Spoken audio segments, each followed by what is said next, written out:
Good evening, everyone. My name is Priscilla, and I'm your MC for this evening. Thanks very much for joining us in this installment of Conversation Starters, which is a series of panel discussions organized by SIM University's School of Arts and Social Sciences and the National Library Board. Today's discussion topic is food scarce in Singapore. Let me start this evening by introducing to you our panelists. We have, on the extreme right, Dr. Ling Kun Lin, who is a gastroenterologist with the Mount Elizabeth Hospital, and he obtained his medical degree from the National University of Singapore, and he has also trained at the University of Oxford. Dr. Ling has been active in research and education and has taught in local medical institutions.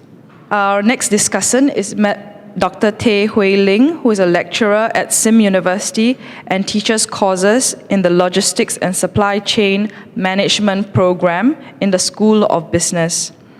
She holds a PhD from the University of Melbourne in Australia, and she has worked in areas relating to healthcare operations in the manufacturing and service context. Dr. Tay, welcome.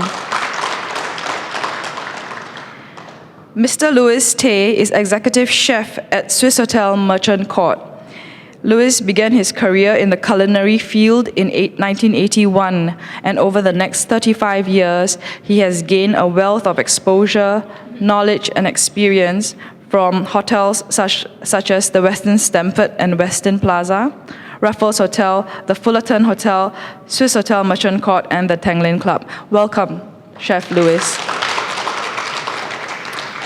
Last but not least, our moderator this evening is Ms. Salma Khalid, who is a senior health correspondent at the Straits Times. With more than 3 decades in journalism, Salma Khalid has been in the thick of things, from covering the stock market to general elections.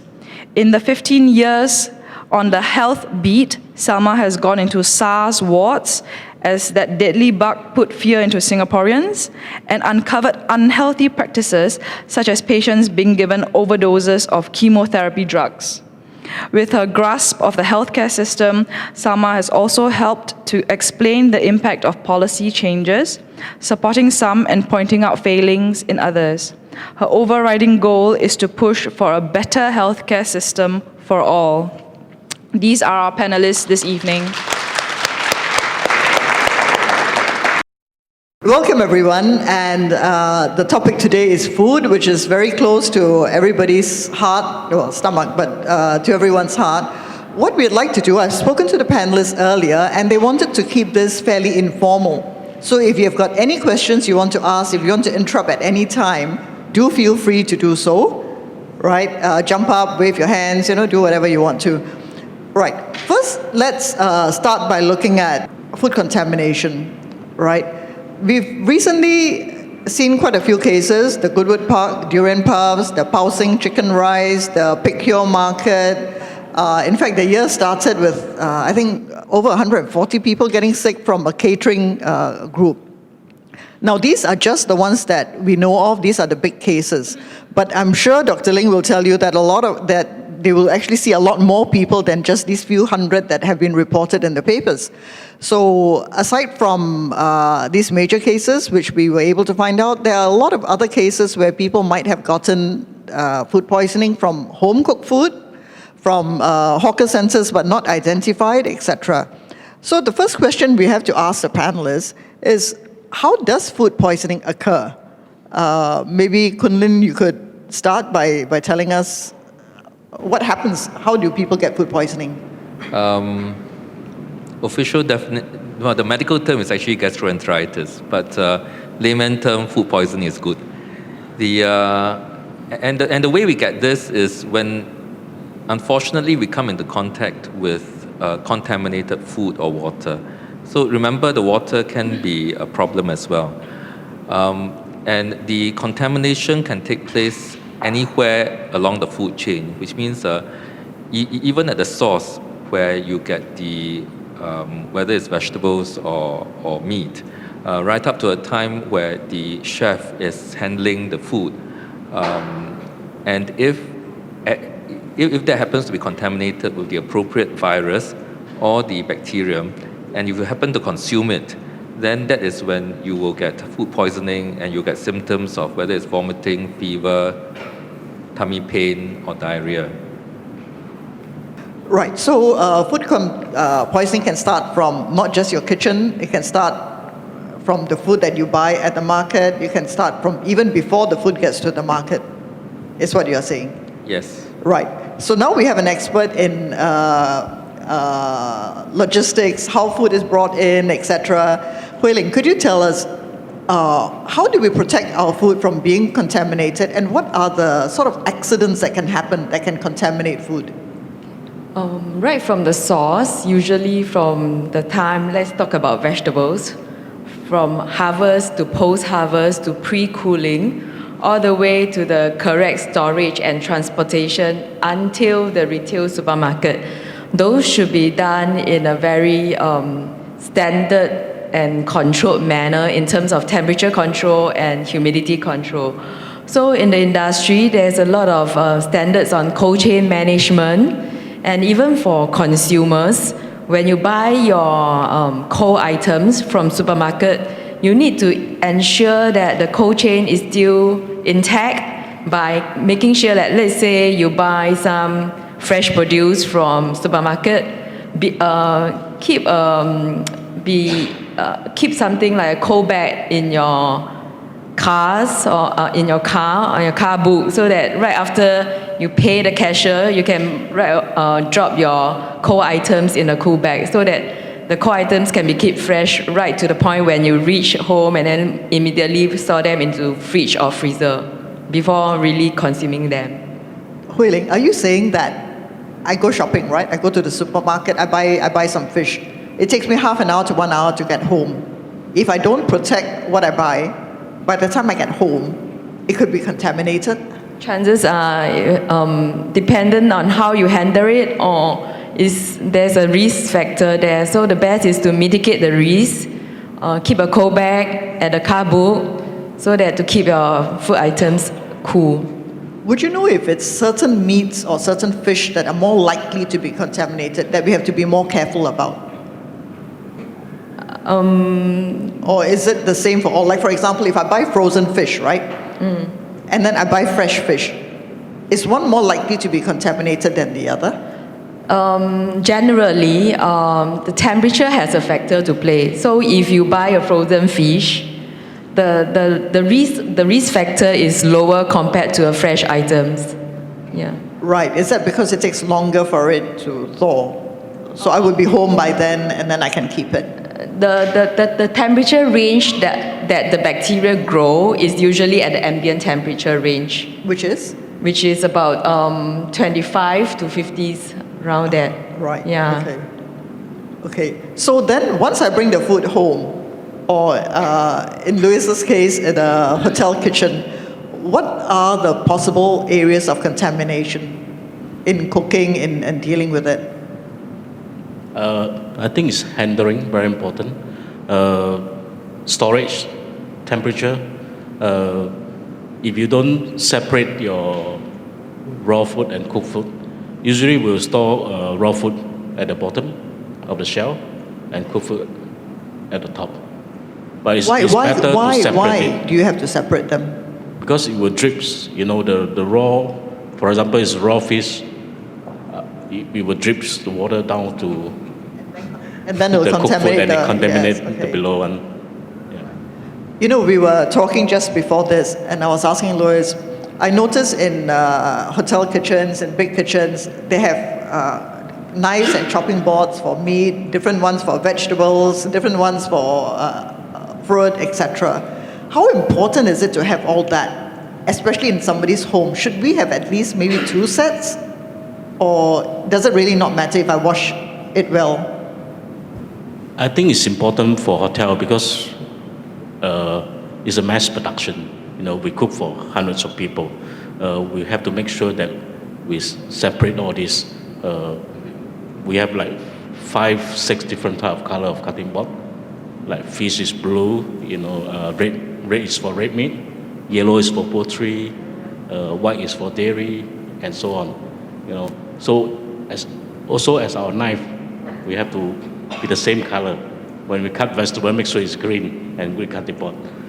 So what happens if I use the thing and it's not clean, right? So Kunlin, could you explain, for example, if I cut meat and then after that I cut vegetable and then I cut fish all with the same knife and I didn't wash it very well, or the chopping board is a wooden board and then you cut and the meat gets into the little creases, is that going to be a problem? Actually, I'm not sure that I'm the best person to answer that. We'll let Louis do it. I think this lead to cross-contamination. Because you're cutting meat or fish, then after you didn't wash your knife Right. or chopping board, you cut the vegetable, then you contaminate the vegetable. Yeah. But after that, I'm going to cook the vegetable anyway. So what's the problem? If it's cooked, it's okay. Because in hotel, usually we don't straight away cook. We do our preparation first. You know, we prepare and we cook later on. So that lets the bacteria and the virus multiply. Yeah. And I guess sometimes we also eat salads, right? So we don't cook that. So if we use the same knife, would that be a problem? I think salad is cold, and pastry. I think these are the high-risk food, you know, because it's not going to cook anymore. Especially when we prepare ready-to-eat food, like cold salad or appetizer or cakes, you know. We have to be very, very careful. Before we go on, does anybody have a question on any of what they have said so far? If not, I will just carry on to ask them about refrigerators, right? We used to think that, okay, so I've got leftover food, I keep it in the fridge, it's very safe. And then I find out, actually, it's not very safe. It can continue to get bad. So we'll ask our logistics expert, why does that happen? Actually, every food will have an optimum shelf life and storage temperature. So the proper way is always to read the food labels on the package and store them at the appropriate temperature. So like food stuff that's supposed to be kept in the fridge or the refrigerator temperature, which is about 4 degrees Celsius, make sure that they are kept at that optimum temperature so that their shelf life that's indicated on the food package can be ensured. Whereas those that you are supposed to keep them in a freezer compartment, which is around negative 18 degrees Celsius, make sure that they are kept in a proper container and put in a freezer so that their optimum shelf life can be ensured. So back to the freezing and the temperature control concept is always to keep the food items at the optimum directed temperature based on the labeling based on the food labels so that all your food stuff, the safety and hygiene can be ensured. So as a consumer, my advice at the end of the day is really to read the labels properly and to make full use of the refrigerator in a correct manner. But Hui Ling, what if there are no labels? What if it's my leftover food? Okay, so I had a big meal, we had a party, and then we got leftover chicken, leftover veggie, leftover everything else. What do I do? I mean, is it safe to keep them? Do I have to reheat them before I keep them? Or what should I do? Louis, right. Okay, I answer this question. Usually in hotel, if we serve buffet, right? So we set up the buffet at 6 o'clock, correct? We keep on replenish and until 10 o'clock. There's still leftover of food, correct? Do I keep that? Well, hotels are not supposed to, right? But we have what about to dispose. Because food that exposed to the air for more than 4 hours, we have to dispose because bacteria grow. We don't take the risk because when food in between 5 to 60 degrees, that's the danger zone. You know, when it's kept in room temperature, you say you leftover food, for example, you barbecue, you leftover food there and leave in the room temperature for maybe 2 to 3 hours already. So in the room temperature, the bacteria grow rapidly. So I suggest don't keep the food. Wait, can I just ask the audience, am I the only one who keeps leftover food or do you people also keep? How many keeps leftover food? Okay, we are going to pursue this question some more. All right. So, What about he himself? Do you keep your food? yeah, you're personally, not in the restaurant. Personally, I keep the food, but I don't leave it at room temperature for 2-3 hours or 4 hours. For example, I buy a packet of food, I leave it there, nobody eat. After 3 hours, I'm not going to keep it. You know, you keep it at room temperature, then you go back to the chiller, and the next day you back to the room temperature, then you heat it up and eat. It's very dangerous. So what do you do? So if you eat at a meal, usually people don't take more than 1, maximum 2 hours, I guess, right, when you're eating. So after 1-2 hours, is it safe then? So if you want to keep it, you heat up the food again. You should heat up the food You again. heat up the food again, and What, to so- boiling point? That's To what my boiling mother point. always says. You know, Yeah. you bring the curry to a boil, then you keep it in the fridge, right? But then the next question is, after I heat it up, it's hot, right? Do I put it straight away into the fridge, or do I cool it down first before I put it into the fridge? In the hotel, we have brass chiller. We call it brass freezer.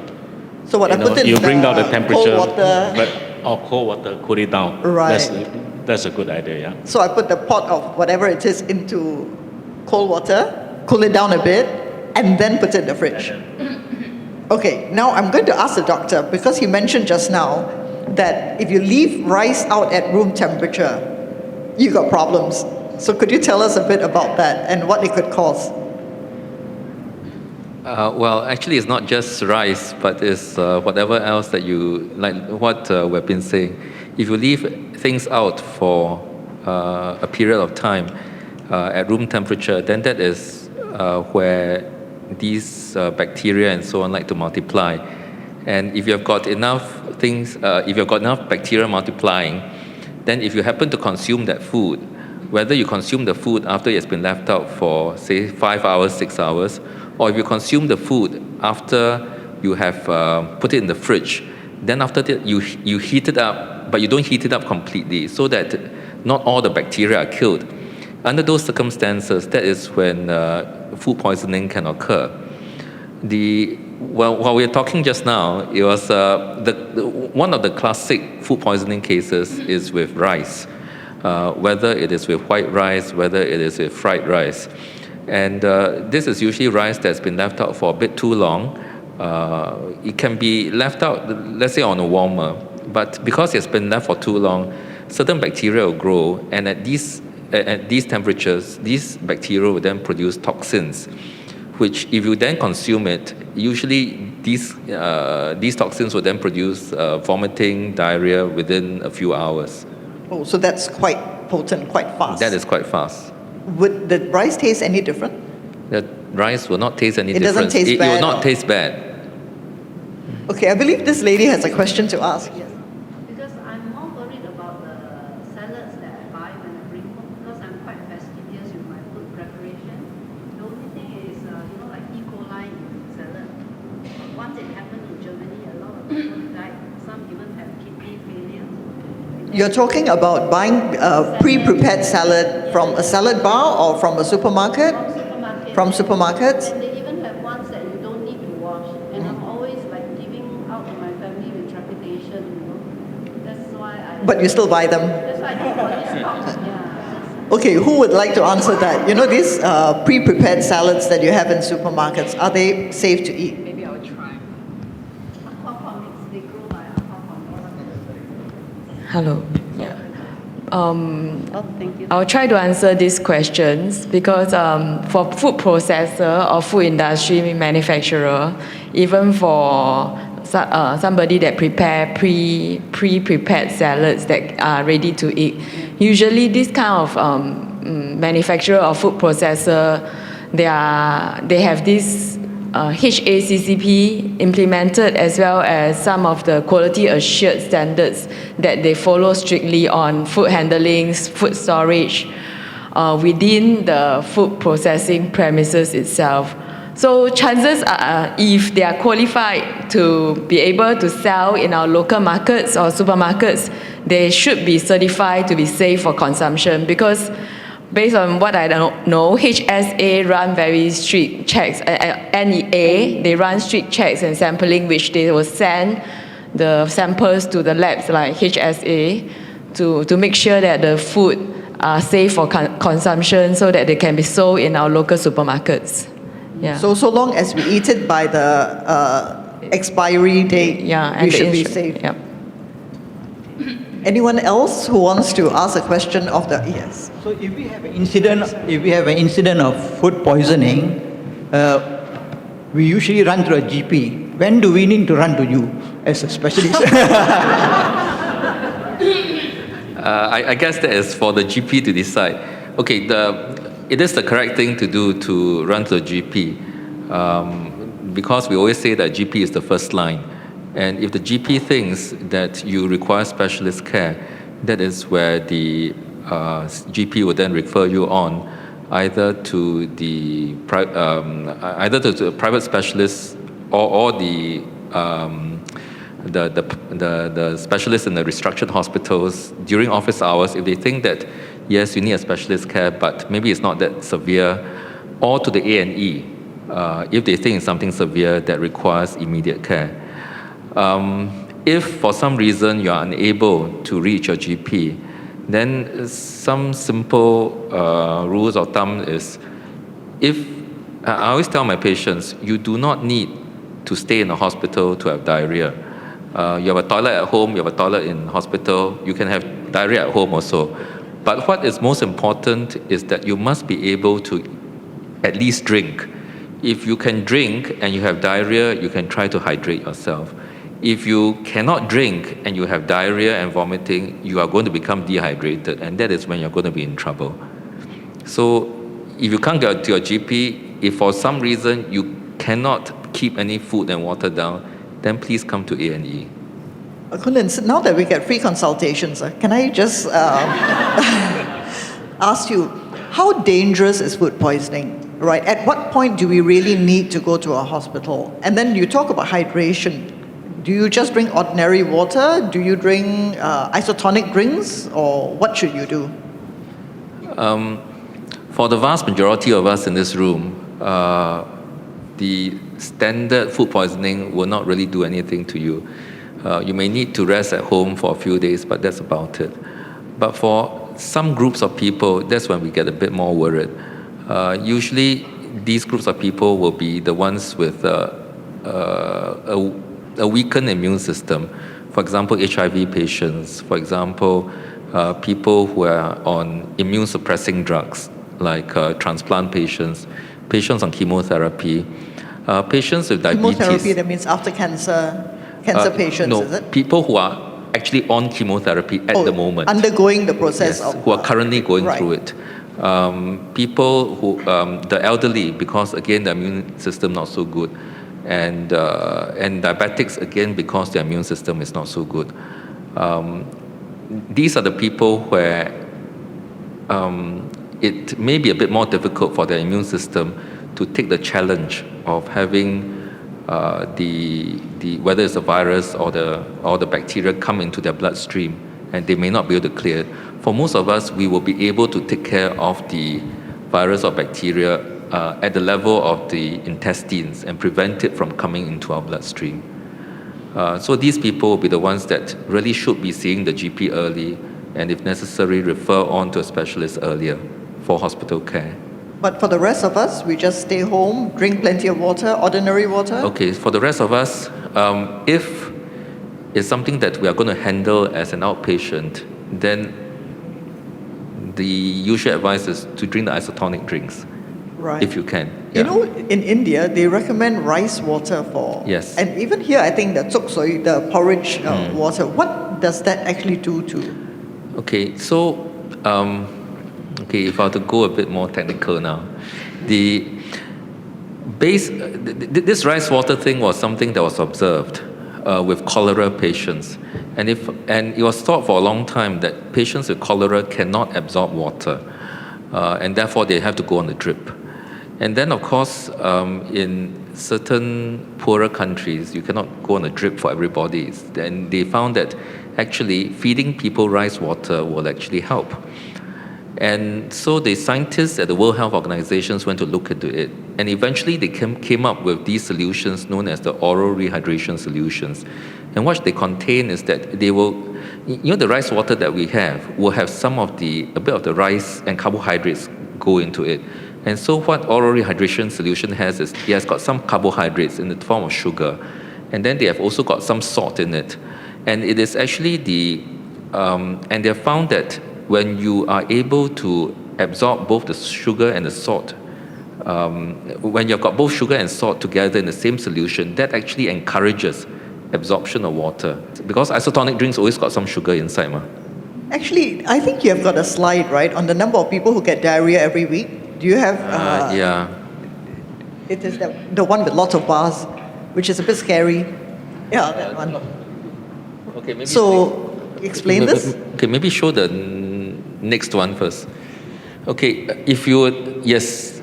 Okay, maybe you start with this. This is the number of cases of. Okay, maybe give me this. This is actually, I just get it from the MOH website. This shows the number of bacteria. This shows the number. These are the ones that they Okay. caught, that they know about. Yeah, so these are the bacteria that we can actually find in the stools of patients with diarrhea. And you can see that if you look at the number of people that we can find the contaminating bacteria in every week, it's actually not very many. We only found 40 salmonellas in 2015 in that particular week, and in 2014 we only found 27. So really not very many. That's about 3 to 5 a day. Yeah, but if we were to look at the next, this slide.